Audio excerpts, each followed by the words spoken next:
जय भीम साथियों, જેવું કે આપ બધા જાણો છો,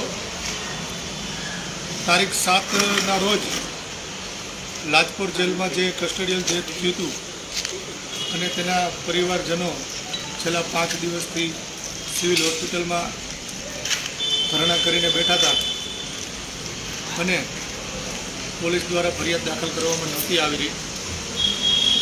આજે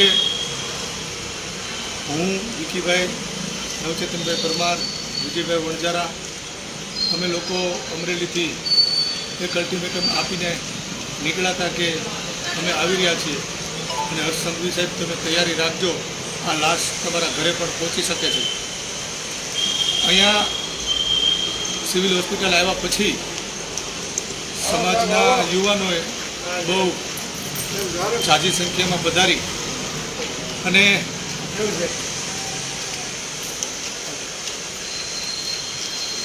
જે સમાજને સાથ સહકાર આપ્યો છે એ બદલ પહેલાં તો હું તમામ યુવાનોનો આભાર માનું છું. અને બીજું એ કહીશ કે ત્યાં ભેગા થયા પછી સમાજની સાથે બેસી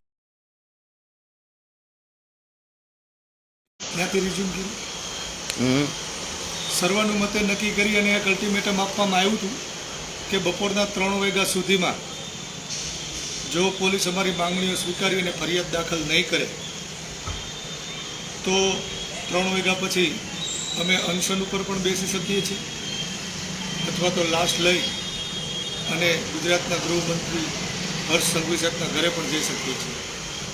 આ અલ્ટિમેટમ આપ્યા પછી પ્રશાસનને વહેલો આવ્યો, પોલીસ સાથે અમારી બેઠક થઈ, એસીપી ડીસીપી સાથે વાત થઈ અને અંતે એવું નક્કી કરવામાં આવ્યું કે ભાઈ અમે ફરિયાદ દાખલ કરીએ છીએ અને ફરિયાદ દાખલ થઈ. એટલે હું માત્ર એટલું કહીને ટૂંકાવીશ, વધુની વાત નવચેતનભાઈ કરશે કે આજે જે સમાજ ભેગો થયો હતો અને જેણે આ ફરિયાદ દાખલ કરાવવામાં અને એ પીડિત પરિવારને મદદરૂપ થવા માટે ત્યાં આવ્યા હતા, એ બધા આવી જ રીતે જ્યારે પણ કોઈ વ્યક્તિ માથે આવો અત્યાચાર થાય કે કોઈ એવો બનાવ બને ત્યારે પોતાના મતભેદો ભૂલી અને એક સાથે મળી અને લડાઈ લડજો. જેમ છેલ્લા 4 દિવસની અંદર ઘડીક આવું છું ઘડીક જાઉં છું કરી અને પોલીસે માથે હાથ ફેરવા અને વયા ગયા હતા, એમ વયું નથી જવાનું. એવી રીતે સંઘર્ષ ન થાય, એવી રીતે લડાઈઓ ન લડાય અને એવી રીતે એના રિઝલ્ટ ન મળે. આગળ હું નવચેતનભાઈને કહીશ કે આ બાબતે થોડી વાત થઈ.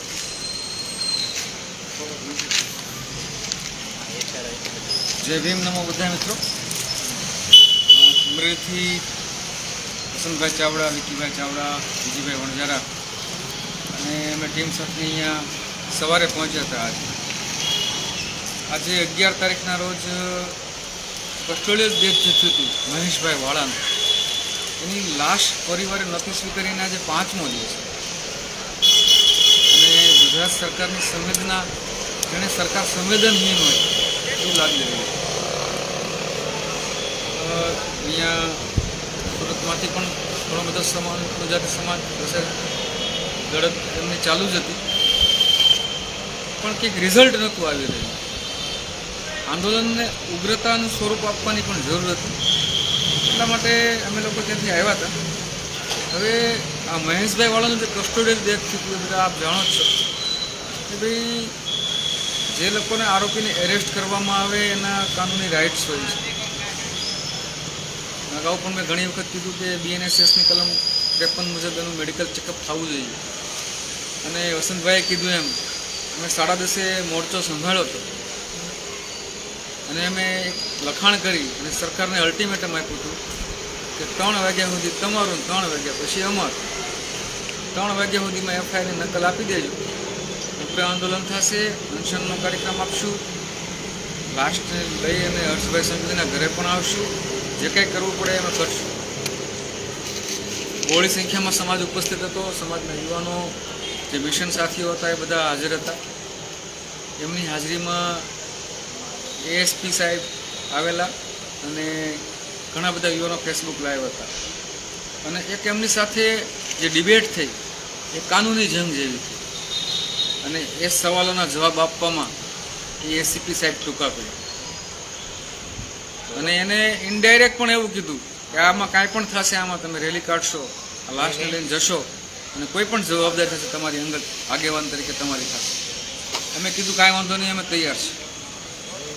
આ પરિસ્થિતિમાં તંત્રએ છેલ્લે ઝૂકવું પડ્યું અને 2:45 પહેલા એફઆઈઆર લેવા માટે એમને હા પાડવી પડી. એફઆઈઆર અને તંત્ર દ્વારા જે મહેશભાઈ વાળાનું ડેડ બોડી હતું એના માટે પણ એને એમ્બ્યુલન્સની વ્યવસ્થા પણ કરી આપી. અમારી શક્તિ મુજબ અમારી કાનૂની મર્યાદાઓમાં ધ્યાને રાખી અને એફઆઈઆર લખાવવામાં અમે મદદ કરી છે. એફઆઈઆર અમે સોશિયલ મીડિયામાં નાખી છે. એટલે ઘણા બધા મિત્રો જે નથી આવી શક્યા એ કોઈ સમાજને મિસગાઈડ ન કરે એવી કરબદ્ધ વિનંતી છે. અંગત મતભેદો હોય તો તમારા ઘર સીમિત, પરિવાર સીમિત સુધી સીમિત રાખો. તમે તમારા દીકરાના લગ્નમાં કંકોત્રી નહીં આપતા. આ આંદોલન એ ભાજપવાળાનું નહોતું, કોંગ્રેસવાળાનું નહોતું, બહુજન સમાજ પાર્ટીનું નહોતું. આ આંદોલન સમાજનું હતું, સમાજના યુવાનનું હતું. આજે મહેશવાળાનો વારો છે, કાલે તમારા દીકરાનો પણ વારો હોઈ શકે, કાલે તમારા ભાઈનો પણ વારો હોઈ શકે. આ લડાઈ કાનૂની જંગ માટેની હતી અને ન્યાય માટેની હતી. છતાં હું સમાજના તમામ યુવા વર્ગને એવી આહ્વાન કરીશ કે જ્યારે પણ આવા ઇસ્યુ બને તો મતભેદો ભૂલી અને આંદોલનમાં જોડાઓ.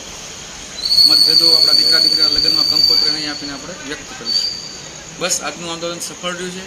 આંદોલનમાં સુરતના યુવા વર્ગે બહુ સારો એવો રસ લીધો છે. સવારથી 10 વાગ્યાના ભૂખ્યા તરસ્યા જમ્યા વગરના, પાણી પીધા વગરના બધા આંદોલનમાં બેઠા હતા. તો બધા ખરેખર ધન્યવાદને પાત્ર છે. બધાને ક્રાંતિકારી સલામ સાથે નવચેતન પરમારના ક્રાંતિકારી જય ભીમ. તો આજે જે કાંઈ પ્રકરણ થયું એ બાબતની ચર્ચા કરવા માટે અત્યારે લાઈવ એટલા માટે આવવું પડ્યું છે કે હમણાં થોડીક વાર પહેલાં જ એવા સમાચાર મળ્યા કે ભાઈ લોકો એવી ચર્ચા કરી રહ્યા છે કે પોલીસે અને એફઆઈઆર થઈ નથી. એટલે એફઆઈઆરની કોપી અમે સોશિયલ મીડિયા દ્વારા મૂકી દીધી છે. જેના હાથમાં આવતી જાય જોતા જજો. અને જે લોકો એવું કહે છે કે લોલીપોપ આપી છે એ પણ ખાસ જોઈ લેજો. અમારે માત્ર વિડીયો બનાવવા કે પછી ટીવી ચેનલોની અંદર ડિબેટો આપી અને એના સ્ટેટસ મૂકવા આ ધંધો અમારો નથી. અમે સમાજમાં ગ્રાઉન્ડ લેવલે બેસીને કામ કરીએ છીએ, સમાજને સાથે રાખીને કામ કરીએ છીએ. અમારે ક્યાંય મોટું થવું નથી. અમારા માટે સૌથી મોટો સમાજ છે અને સમાજથી મોટા અમે નથી.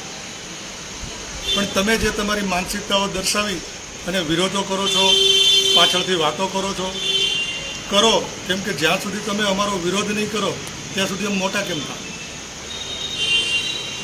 તમે તમારી લીટી મોટી નથી કરતા, અમારી લીટી ભૂસવાના પ્રયત્નો કરો છો. પણ એવી રીતે કોઈની લીટી ભૂસી અને આપણી મોટી ન કરી શકીએ. માટે આ બધું બંધ કરી અને જો આવડે તો સમાજ સેવાઓ કરો.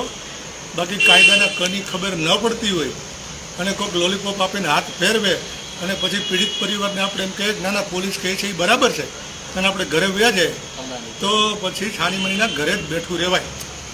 હું અત્યારે બહુ સારી અને વ્યવસ્થિત ભાષામાં વાત કરી રહ્યો છું. હવે પછી ક્યારે આવા આંદોલનો થશે હું તો એવું કહું છું કે ન બનવું જોઈએ આવું.